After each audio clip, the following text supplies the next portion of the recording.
Next मुरली 25/10/75 की बेहद की शिक्षिका समझ वैराग्य वृत्ति को धारण करो। रोमा बहन शेयर करेंगे जी। रोमा बहन। ओम शांति। बेहद की शिक्षा वैराग्य वृत्ति को धारण करो।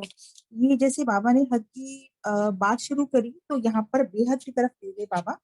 पूरी मुरली अगर मोटे तौर पे देखा जाए तो दो चीजों में बटी हुई है।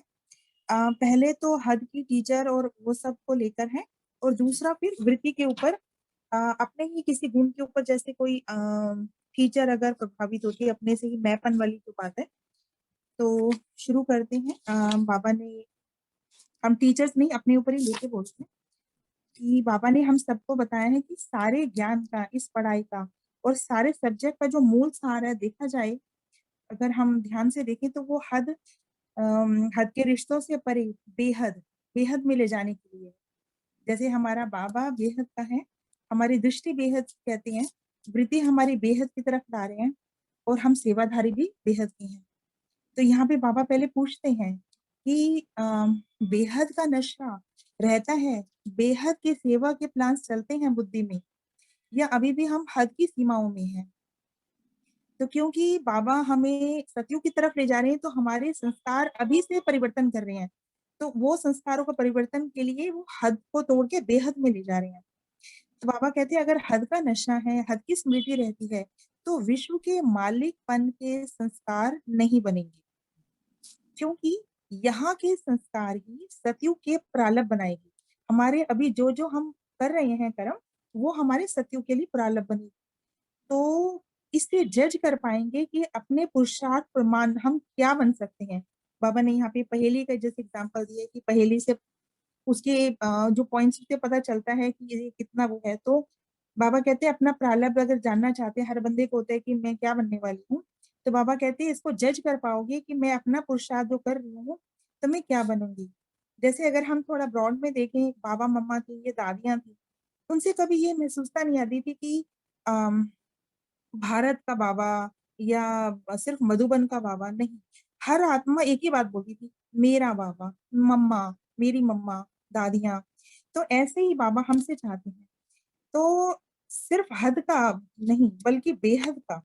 तो इसी तरह से अगर हम सबके जैसे एक मुरली में देखा था मैंने, बहुत सुंदर था कि अगर हम हर एक समझे कि यह मेरे शुभ चिंतक हैं, मेरे सहयोगी हैं, मेरे साथी हैं, यानी सबको मेरेपन की भासना आई, तो हम उसे कहेंगे बाप समान। तो आगे बाबा समझा रहे हैं, टीचर सिर्फ सेवा के बंधन वाले नहीं होते हैं, उससे तो वह सबके ज्ञान योग से सबको बंधन मुक्त कराते हैं। तो उनका स्वयं का कर्म बंधन नहीं होता, वो स्वतंत्र होते हैं। तो यहाँ पे सेवा का चांस लेना है। जैसे बाबा बोलते हैं कि अगर हम ये लेंगे तो हम अनुभवी मूर्त बनेंगे। दुनिया में भी अगर हम देखा जाए तो लौकिक दुनिया में भी जो लोग बहुत अनुभवी होते हैं उनकी बहुत वैल्यू होती है। बाबा ने यहाँ पर भी अनुभवी मूर्त बनाने को कहा, बनने को कहा। बाबा ने कर्मा फिलॉसफी बताई कि जो सेवा में स्वयं को ऑफर करते हैं उनको पूरी ऑफरिंग या पूरी लॉटरी मिलती है। यानी बाबा चाहते हैं हम खुद जाएं और बोले कि हाँ जी, क्यों, जिससे बाबा कहते हैं कि जो चांस लेता है वो चांसलर बन जाते हैं। फिर बाबा ने आगे बताया, तो आधार मूर्ख किसका आधार नहीं लेते, किसी की वेट नहीं करते कि कोई मुझे कहेगा, नहीं। बाबा ने इसका एक और बहुत अच्छा पॉइंट बोला जो अंडरलाइन के लिए है कि जो जितना ईश्वर की सेवा अर्थ चक्कर लगाते हैं उतना चक्रवर्ती राजा बन जाते हैं। हम इसके मनसा सेवा में भी देखें तो हम ये नहीं कहते कि हम सिर्फ भारत के लिए सेवा कर रहे हैं, नहीं, पूरे विश्व की आत्माएं जो भी इस वक्त इस बीमारी से हैं, उस बीमारी से, तो इस वक्त हम इस तरह के चक्कर लगा सकते हैं। तो फिर बाबा आगे बताते हैं, यह तो बाबा ने भविष्य में प्राप्ति कैसे करे इसके प्लान्स बताए हैं। आगे बाबा ने फिर वैराग्य वृत्ति को धारण करने के लिए समझाया कि अगर हमारी महीन चेकिंग करो अपनी, कि हमने लोहे के मोटे जंजीर तो तोड़ दिए, जैसे मोटे तौर पे जो चीजें हैं, लेकिन रॉयल रूप के हमारे धागे रह गए। कैसे, मेरी सेवा, जिसको हम सोचते हैं कि ये सोने का हिरन कह सकते हैं, बाबा रॉयल रूप कहते हैं कि मेरा सेंटर है, मेरे जिज्ञासु है, मेरी सेवा है। तो बाबा कहते हैं इनमें भी लगाव क्यों, इनमें मोह नहीं जाना चाहिए, क्योंकि वो बाबा के हैं। बाबा ने बहुत एक स्ट्रिक्ट लाइन बोली कि अगर आप उनमें मोह जाता है तो आने वाले स्टूडेंट्स आप पर वाणी चलाएंगे। ये बहुत समझने की बात है। हमें लौकिक में भी अगर हम देखें तो अगर हम यहाँ पे बैठ के किसी को ज्ञान दे रहे हैं और फिर हद की बातें कर रहे हैं तो वो तीर नहीं लगता। जब सबसे उपराम होंगे तभी हम बेहद की वैराग्य वृत्ति कहेंगे। तो स्वयं को निमित्त बनकर हमें सेवा करनी।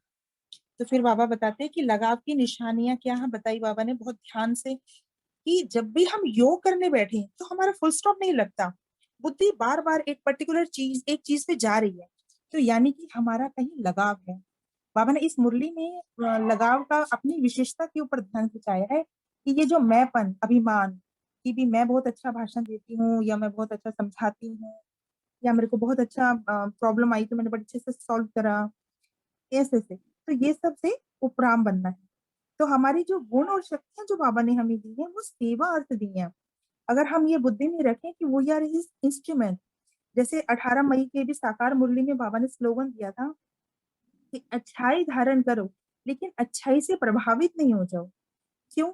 क्योंकि जैसे मन में आया कि क्योंकि ये एक बंधन बनता जाता है।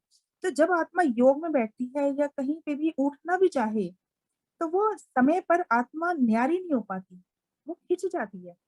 तो हमारे हर कर्म से सबको बेहद की वैराग्य वृत्ति की सेवा महसूसता आए। तो यहाँ पे बहुत अंडरलाइन बहुत इंपॉर्टेंट मुझे जो लाइन लगी, बाबा ने बोला ज्ञान सुनाकर सेवा करने में तो होशियार हो लेकिन अब सबको बेहद का वैराग्य का अनुभव कराओ, क्योंकि आज इसकी जरूरत है। हम देखते भी हैं कि आज इसकी कितनी जरूरत है। ओम शांति।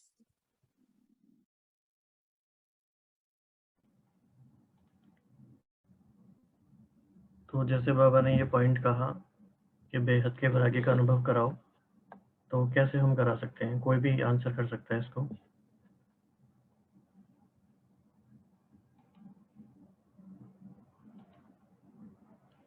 किसी के मन में कोई बात आ रही है तो?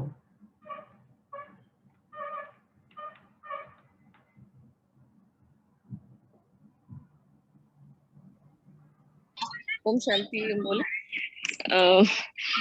एक ओम शांति आवाज आ रही है? हाँ जी, हाँ जी। हाँ जी। एक अभी उन्होंने सिस्टर शिवानी ने अपने ऑफिस में एक प्रोग्राम कराया था, तो उसमें जब हमारे हम प्रोग्राम अरेंज कर रहे थे तो ये पूछा कि कुछ लेंगे देंगे कुछ देना होगा, तो जब पता तो था ही कि नहीं देना है, लेकिन एक चीज जो उनके मुंह से निकली कि उनको देख के लगता ही नहीं है कि उनको हम कुछ दे सकते हैं या उनको कुछ जरूरत है। तो ये एक चीज लगा कि कैसे जो एक वो रॉयल्टी और एक वो बैराग, मतलब कुछ चाहिए ही नहीं, कुछ कोई भी किसी के पास ऐसा कुछ है ही नहीं जो हमें दे सके। तो ये एक चीज लगी कि ऐसे हम लोग करा सकते हैं इस चीज का अनुभव। ठीक है, ओके, ठीक है। राखी बहन नेक्स्ट मॉडल देते हैं। सबसे अच्छा भाई जी यही एक एग्जांपल था कि पीछे बच्चे बोल रहे हैं फिर भी देखो बहन कितने अच्छे से शेयर कर रहे हैं। बिल्कुल।